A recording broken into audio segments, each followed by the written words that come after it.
I want to welcome you to Dream Chasers Radio with me, your host, Yaya Diamond. What's up, peoples? How you doing? It is a great day, and I have the Unguru update for January 2022. Oh my gosh.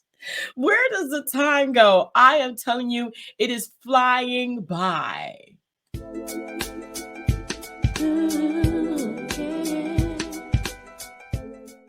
So, as we say goodbye to 2021 and all the things that happened in that year, we all know it happened. A lot of stuff happened in that year.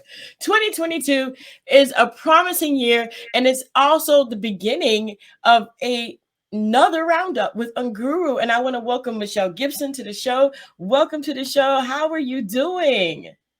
Hi, Yaya. I'm doing really well, thank you. I have lots to share with you today. Go ahead. Tell me what it is. Tell me. Well, for starters, we are moving into onboarding all of our educators, which everyone can see on our evolving site on Unguru. March is our big ready, set, go. I am so happy to hear Unguru is going to be a major sponsor of your upcoming show and your journalism and arts as a whole. I know you and Melanie are working on a monthly Yaya gathering on Unguru. We're gonna get that all set up. Oh yes. Okay, so much more on that roundup a little bit later. But okay, so we're getting in our groove and everything, and we have a lot of different things going on with Unguru. So how does Unguru protect your technology? I want to find out about that. Well, the creators of the Unguru platform have gone way above and beyond to build in all kinds of measures to protect its members. The inside of Unguru looks much like Facebook, but without the addiction colors, heat mapping, or contact tracing. There is so much to dive into that we're going to do a special series on transhumanism, because this is what overuse and improper use of technology truly is. Yeah, I do agree with that. We definitely need to, use our devices properly and learn when to get off of them. Because I mean, life happens around all of the times where we're just looking at our phones. You know what I mean? So we definitely do that. So you said that Unguru has a social media component that resembles Facebook. So okay, so how does that differ from Facebook? And then tell me, all the things that entails. I know you said it doesn't have the heat mapping and all that, but what exactly does that entail? The Unguru social media groups look and operate much like Facebook, even looks like Facebook groups and feeds, but without the addictive components such as ads and endless blogs. Unguru is a very scheduled platform, every day moving people, unifying by zip code to get back to living and trust in one another's businesses. Right now, there are already 15 social media groups on Unguru covering a wide range of topics. And I can honestly say, and counting, because every time I look, there is a new one added. I have my own group on hidden history for members who join the group, and I am there for questions and discussion in a dedicated fashion every Saturday, Sunday, and Monday from 2 to 4 p.m. Eastern Time, as well as checking in at other times throughout the week. That sounds amazing.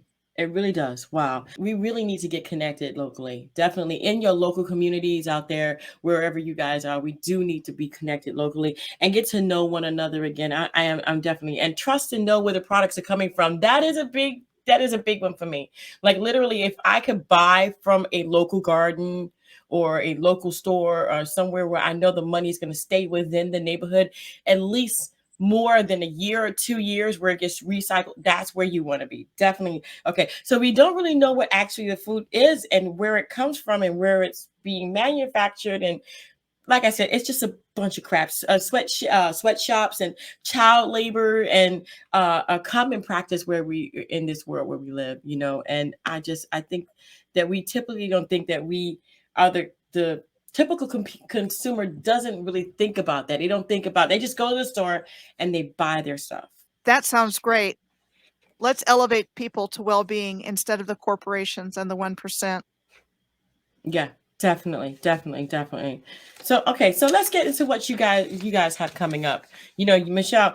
So you are Unguru's historical detective, but I like to call you my historian. Everybody knows that. So you'll be in Unguru Broadcast Network at 6 p.m. Eastern Standard Time every Sunday during Family Hour with amazing topics. All Unguru fireside chats are the same.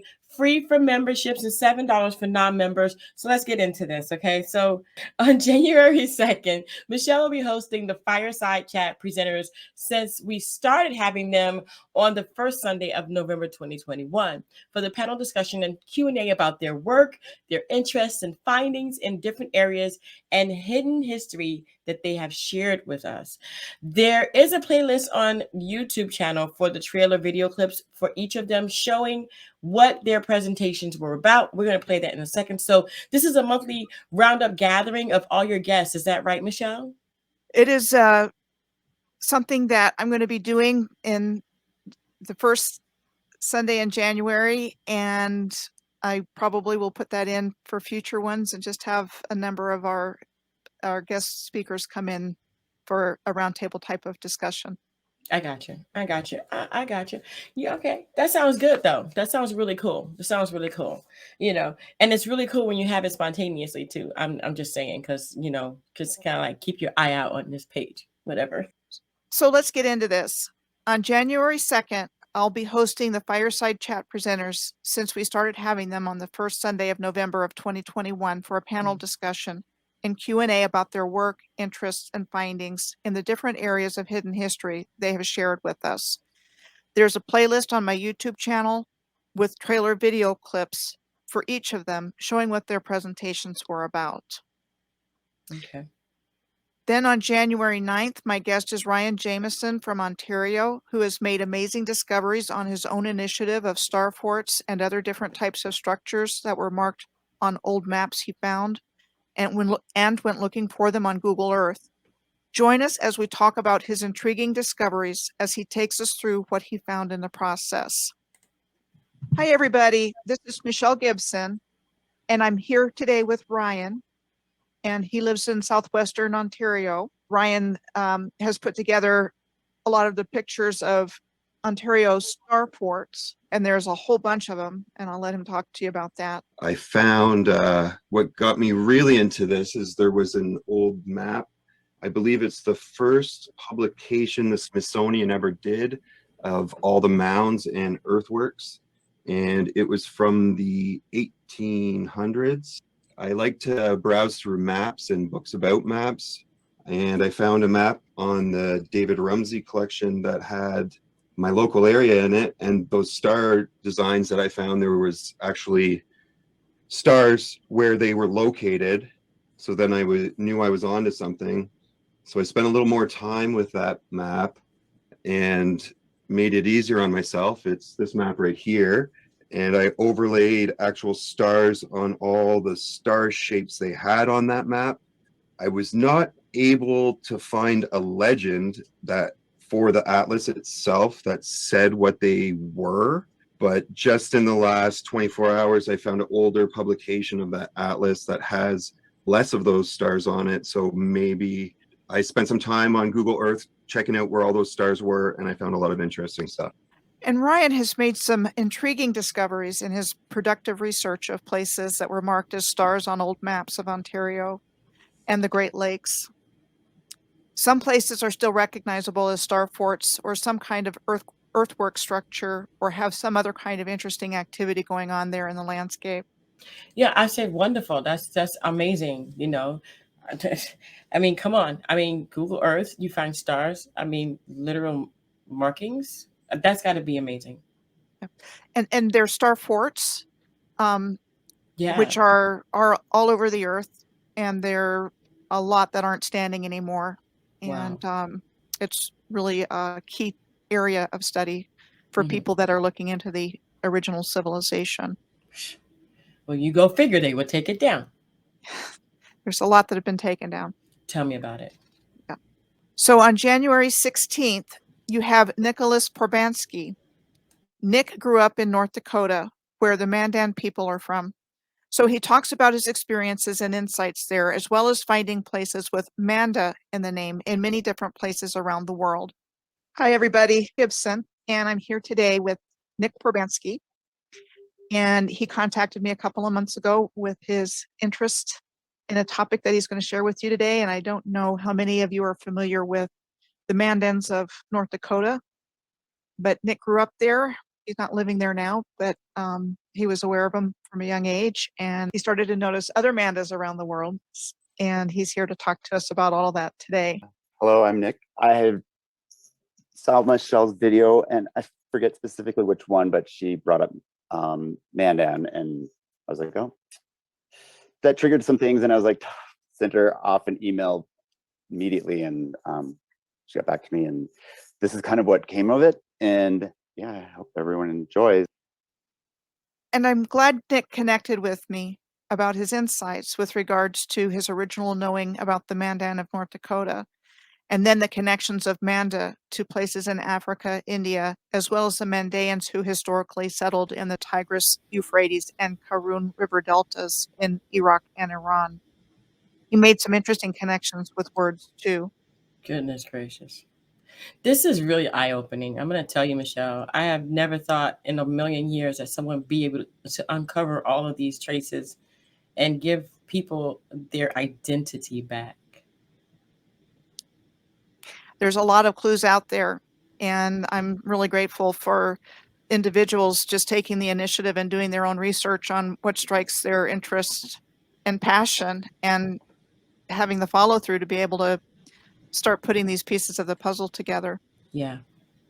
So my guest on January 23rd is artist and musician Douglas Giacovoni, and we speak about understanding he has come to about what consciousness is and how it relates to the world we live in and how it relates to what has been collectively hidden from us.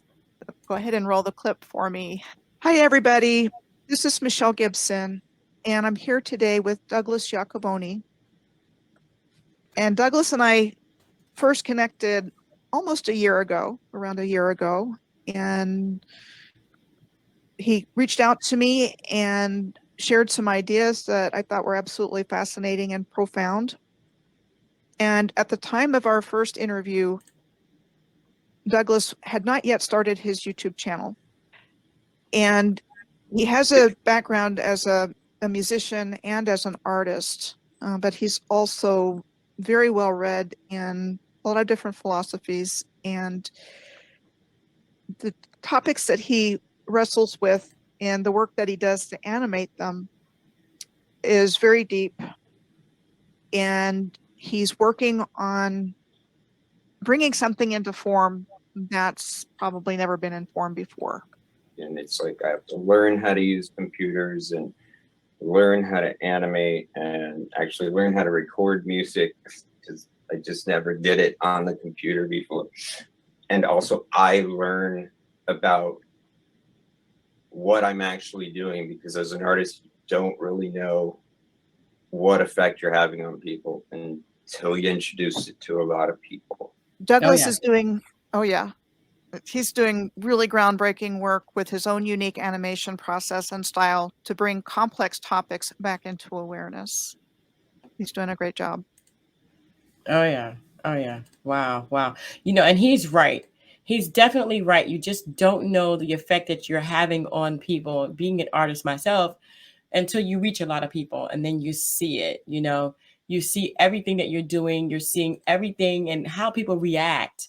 And it's just amazing. It is an amazing process. In a lot of ways, every day is an adventure. Oh, yeah. Oh, yeah. In a lot of ways, a lot of more than one. So on January 30th, my guest is Uma Shankari, who was born and raised in India and returned there recently after having lived in the United States for 25 years to take care of her father. Among other things in this interview, we cover things like connections between quantum physics and the spirituality of ancient India, to what happened to this highly advanced civilization in the aftermath of invasion and colonization. Hi, everybody. My name's Michelle Gibson, and I'm here today with Uma Shankari. And it's early for me. It's about 7 in the morning because Uma is in India, and 13 now, 12 and a half hours, I believe, difference. And this is crazy. And Uma connected with me within the last year about my blog and a couple of other things that she's working on. And we were talking about Indian history because I was in my blog at the time, I was tracking through an alignment in Sri Lanka and India. And we set up this interview to talk about the history of India because I knew that Uma brings a lot of information to the table about Indian history. And so here we are today. We're both excited about this. First of all, thank you, Michelle, so much for bringing me in. And I'm truly excited about sharing about India, and me being here after 25 years is all the more exciting, and finding new things about my own culture. So I'm glad to be here. And it was really a fantastic interview. She's got a lot of really, really interesting things to say about her culture and about, like she said, coming back and what she found, and a new appreciation of having been born and raised Hindu and what that actually means in the practice of her everyday living. Things that she didn't appreciate when she was younger. Yeah, I don't think we all appreciate the things that when we were younger. My goodness. But I'm glad that she did that. I mean, it's such interesting interviews that you have. It's just so good. So I love it that we have everyday people coming on from different situations of life, musicians and people who are returning back to their heritage and just different things, and the voices and the creators. Technology and media has really put a wall up, okay, and just put us behind the wall. And it's caused so many just destructive tendencies, and they've just destroyed a bunch of stuff. They're just terrible. It's just terrible.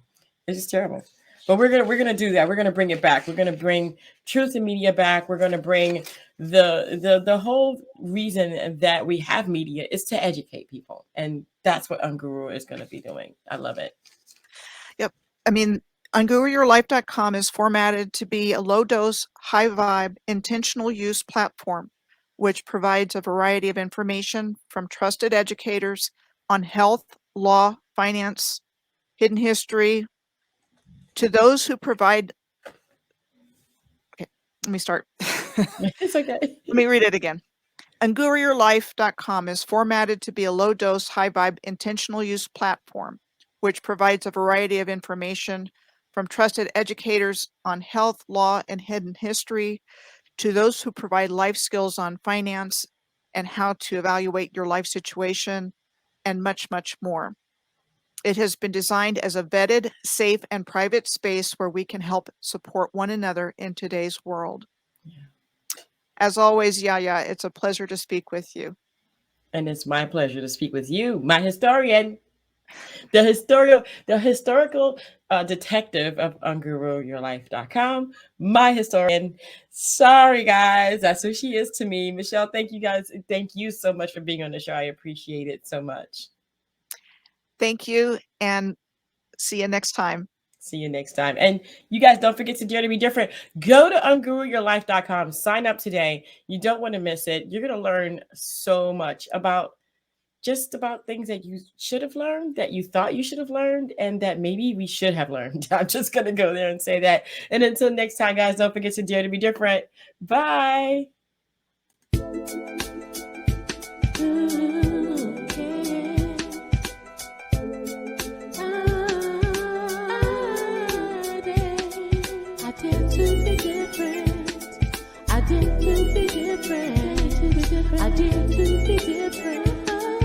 I dare to be different.